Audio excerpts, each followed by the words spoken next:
JDS ಆಯ್ತು, BJP ಆಯ್ತು, ಸದ್ಯ ಈಗ ಕಾಂಗ್ರೆಸ್ನ ಸರದಿ. ಕಾಂಗ್ರೆಸ್ ಧರ್ಮ ವಿಜಯ ಯಾತ್ರೆಯನ್ನ ಮೈಸೂರಿನಿಂದ ಆರಂಭಿಸಿದೆ. ಶಾಸಕರಂತಹ ಹರೀಶ್ ಗೌಡ ಅವರ ನೇತೃತ್ವದಲ್ಲಿ ಸದ್ಯ ಈಗ ಯಾತ್ರೆ ಹೊರಟಿದೆ. ಇದಕ್ಕೆ ಚಾಲನೆ ನೀಡಲಿಕ್ಕೆ ನಮ್ಮ ಜೊತೆ ತನ್ವೀರ್ ಸೇಠ್ ಅವರು ಕೂಡ ಬಂದಿದ್ದಾರೆ. ತನ್ವೀರ್ ಸೇಠ್ ಅವ್ರ ಜೊತೆ ಇದ್ದಾರೆ, ನಾನು ಮಾತಾಡ್ಸ್ತಾ ಹೋಗ್ತೀನಿ. ಸರ್, ಸದ್ಯಕ್ಕೆ ಈಗ ಜೆಡಿಎಸ್ನವ್ರ ಸರದಿ ಆಯ್ತು, ಬಿಜೆಪಿ ಅವ್ರ ಸರದಿನೂ ಆಯ್ತು, ಈಗ ಏನ್ ಕಾಂಗ್ರೆಸ್ ಸರದಿನ ಸರ್?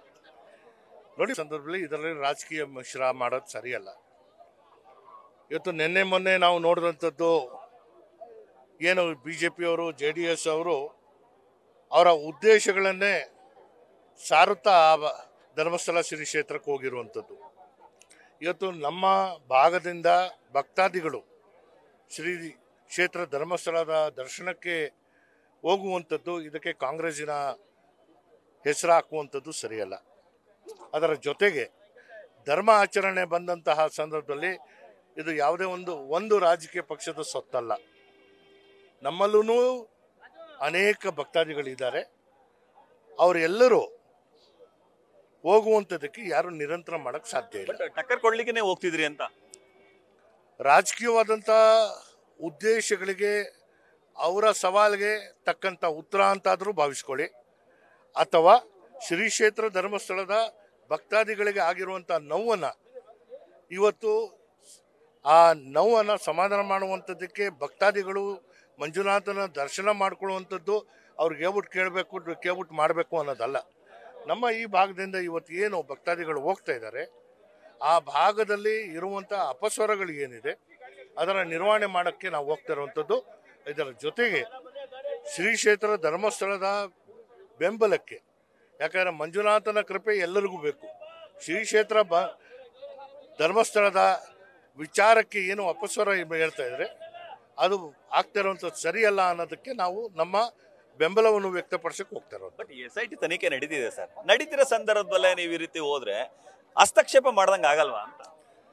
ನೋಡಿ, ಅದು ನಿನ್ನೆ ಮೊನ್ನೆ ಹೇಳಬೇಕಾಗಿದ್ದಂಥ ವಿಚಾರ. ಇವತ್ತು SIT ಅವರು ತನಿಖೆ ಏನು ಮಾಡ್ತಾ ಇದ್ದಾರೆ, ಶೀಘ್ರದಲ್ಲಿ ನಮಗೆ ಸತ್ಯ ಸಂಗತಿಗಳು ಹೊರಗೆ ಬರಲಿ ಅಂತ ನಾವು ಆಶಿಸ್ತೇವೆ. ಇದರ ಜೊತೆಗೆ ನಾವು ಶ್ರೀ ಕ್ಷೇತ್ರದ ಬೆಂಬಲಕ್ಕಾಗಿ ನಾವು ಹೋಗ್ತಾ ಇರುವಂಥದ್ದು. ಆ ಕಾರಣದಿಂದ ಇಲ್ಲಿ ಯಾರ ಒಂದು ಕಾರ್ಯಕ್ಕೆ ನಾವು ಅಡ್ಡಿ ಹಾಕುವಂಥದ್ದು ಅಥವಾ ಬೇರೆ ರೀತಿಯಲ್ಲ. ವಿಶೇಷವಾಗಿ ಈ ಭಾಗದ ಕೋಟ್ಯಾಂತರ ಜನ ಭಕ್ತಾದಿಗಳಿಗೆ ಅವರ ಪರ ನಾವಿದ್ದೇವೆ.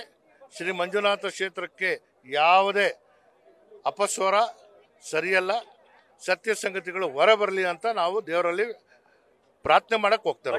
ಯಾರ ವಿರುದ್ಧ ಅಪಪ್ರಚಾರ ಇತ್ತು ಅವ್ರ ಪರ ನಿಲ್ಲಕ್ಕೆ ಹೋಗ್ತಿದ್ರಿ ಅಂತ ಸರ್? ನೋಡಿ, ಈ ರೀತಿಯ ವಿಚಾರಗಳಿಗೆ ನಾವು ಮಾತಾಡೋದಲ್ಲ.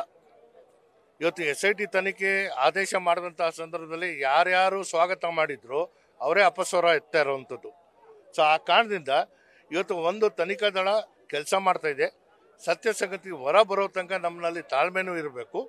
ಇವತ್ತು ಏನು ಅವರು ಅದನ್ನು ರಾಜಕೀಯ ದುರುದ್ದೇಶದಿಂದ ಬಳಕೆ ಮಾಡ್ಕೊಳ್ಳೋಂಥ ಪ್ರಯತ್ನ ಮಾಡಿದ್ದಾರೆ, ಅದಕ್ಕೆ ತಕ್ಕಂಥ ಉತ್ತರ ಕೊಡುವಂಥದ್ದಕ್ಕೆ ನಾವು ಹೋಗ್ತಾ ಇರೋದು. ತನಿಖೆ ಇನ್ನೂ ಕಂಪ್ಲೀಟ್ ಆಗಿಲ್ಲ, ಆಗ್ಲೇ ಅರ್ಧಕ್ಕೆ ಯಾಕೆ ಯಾತ್ರೆ ಆರಂಭಿಸಿದ್ರಿ ಅಂತ? ನೋಡಿ, ನಾವು ಪ್ರಾರಂಭ ಮಾಡಿದ್ದು ನಾವಲ್ಲ. ಪ್ರಾರಂಭ ಮಾಡಿದವ್ರು ಯಾರು, ಅವರು ಯಾವ ಉದ್ದೇಶಕ್ಕೆ ಮಾಡಿದ್ರು ಅನ್ನೋದು ಹೇಳ್ಬೇಕು. ನಾವು ಅಂತಿಮನೂ ಮಾಡ್ತಾ ಇಲ್ಲ, ಭಕ್ತಾದಿಗಳ ಭಾವನೆಗಳಿಗೆ ಸ್ಪಂದಿಸಿ ನಾವು ಹೋಗ್ತಾ ಇರುವಂಥದ್ದು. ಈಗ ಸರ್, ರಾಜಣ್ಣ ಅವರು ಪಕ್ಷದಲ್ಲಿಲ್ಲ, BJP ಕದ ತಟ್ಟಿದ್ದಾರೆ ಅಂತೇಳಿ ನಿಮ್ದೇ ಪಕ್ಷದ ನಾಯಕರು ಹೇಳ್ತಿದ್ದಾರೆ ಸರ್. ಸೊ ಎಲ್ಲಿದ್ದಾರೆ ಸರ್?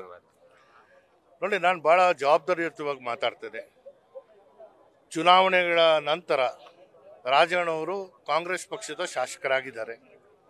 ನಾವು ಪಕ್ಷದಿಂದ ಉಚ್ಚಾಟನೆ ಮಾಡಿಲ್ಲ ಅಥವಾ ಅವರು ರಾಜೀನಾಮೆ ಕೊಟ್ಟಿಲ್ಲ. ಸೊ ಇಂಥದ್ರಲ್ಲಿ ಇದು ಅಪ್ರಸ್ತುತ ಅಂತ ನಾನು ಭಾವಿಸ್ತೇನೆ. ಬಟ್ ನಿಮ್ದೇ ನಮ್ಮ ಪಕ್ಷದ ನಾಯಕರು ಹೇಳ್ತಿದ್ದಾರೆ ಸರ್, BJP ಕದ ತಟ್ಟಿದ್ದಾರೆ ಅಂತ ಹೇಳಿ. ನೋಡಿ, ಯಾರು ಯಾವ ಭಾವನೆಯಿಂದ ಹೇಳ್ತಾರೆ ಅದಕ್ಕೆ ಅವರೇ ಉತ್ತರ ಕೊಡಬೇಕು. ರಾಜಣ್ಣ ನಮ್ಮ ಪಕ್ಷದ ನಾಯಕರು, ನಮ್ಮ ಜೊತೆ ಇದ್ದಾರೆ, ಅವ್ರು ನಮ್ಮ ಜೊತೆನೇ ಇರ್ತಾರೆ. ಸ್ಥಾನದಿಂದ ಕಿತಾಕಿತ್ಕೇನ ಅಸಮಾಧಾನ ಆಗಿದ್ದಾರೆ ಸರ್ ಅವರು?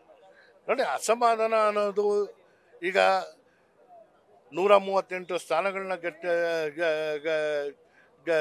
ಗೆದ್ದಿರುವಂತಹ ಕಾಂಗ್ರೆಸ್ ಕೇವಲ 34 ಜನಕ್ಕೆ ಸಚಿವ ಸ್ಥಾನ ಕೊಡಕ್ಕೆ ಸಾಧ್ಯ.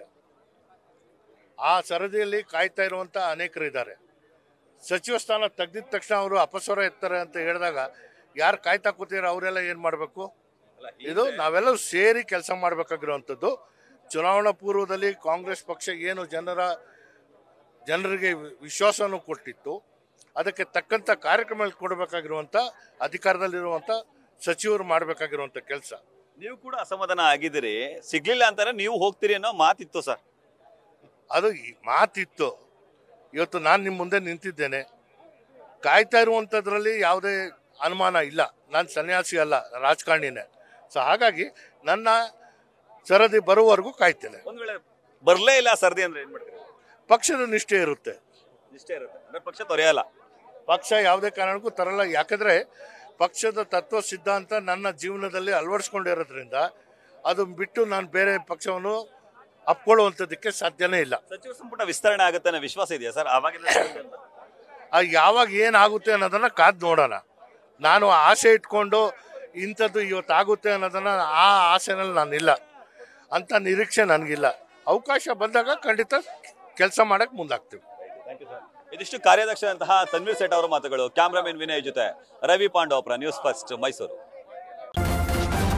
ನ್ಯೂಸ್ ಫಸ್ಟ್ ನಿರ್ಭೀತಿಯಿಂದ ನಿಮ್ಮ ಪರವಾಗಿ.